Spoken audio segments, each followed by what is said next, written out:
বিসমিল্লাহির রহমানির রহিম। ইন্নামাল মুমিনুনা ইখওয়াতুন ফাআসলিহু বাইনা আখাওয়াইকুম ওয়াত্তাকুল্লাহা লাআল্লাকুম তুরহামুন। আল্লাহ সুবহানাহু ওয়া তাআলা বলছেন, নিশ্চয় মুমিনগণ পরস্পরের ভাই, সুতরাং তোমরা তোমাদের ভাইদের মধ্যে সম্পর্ক গড়ে তোলো এবং আল্লাহকে ভয় করো, যাতে তোমরা সফলকাম হতে পারো। এই আয়াত আমাদের শিক্ষা দেয় যে সকল মুমিন একে অপরের ভাই। মুসলিম উম্মাহ এক পরিবারের সদস্য, যেখানে পারস্পরিক ভালোবাসা, সম্মান ও শ্রদ্ধার বন্ধন রয়েছে। তবে মানব জীবনের বৈশিষ্ট্য হচ্ছে দ্বন্দ্ব, ভুল বোঝাবুঝি এবং বিরোধের সম্ভাবনা। কিন্তু ইসলামের পরম শিক্ষায় ঐক্য বজায় রাখা, ভুল ত্রুটি ভুলে গিয়ে মাধুর্যপূর্ণ সম্পর্ক স্থাপন করাই হচ্ছে সর্বোত্তম উদ্দেশ্য। আল্লাহ তাআলা পরস্পরের মাঝে সেতু বন্ধন গড়ে তুলতে আমাদের আদেশ দিয়েছেন। অপেক্ষা না করে যখনই কোনো বিভ্রান্তি বা মনোমালিন্য সৃষ্টি হয়, তা দূর করতে এগিয়ে যেতে হবে। সত্যিকার ঈমান তখনই পূর্ণতা পায় যখন মুমিনেরা একে অপরের সুখ দুঃখে ভাগীদার হয়। আসলে সমাজে শান্তি প্রতিষ্ঠা ও উন্নয়ন কল্যাণের জন্য ভ্রাতৃত্ববোধ ও ঐক্যের চেয়ে বড় কোনো শক্তি নেই।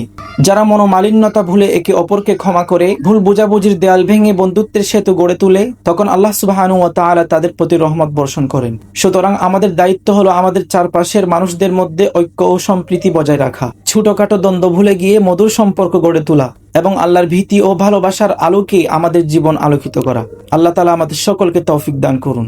আমিন।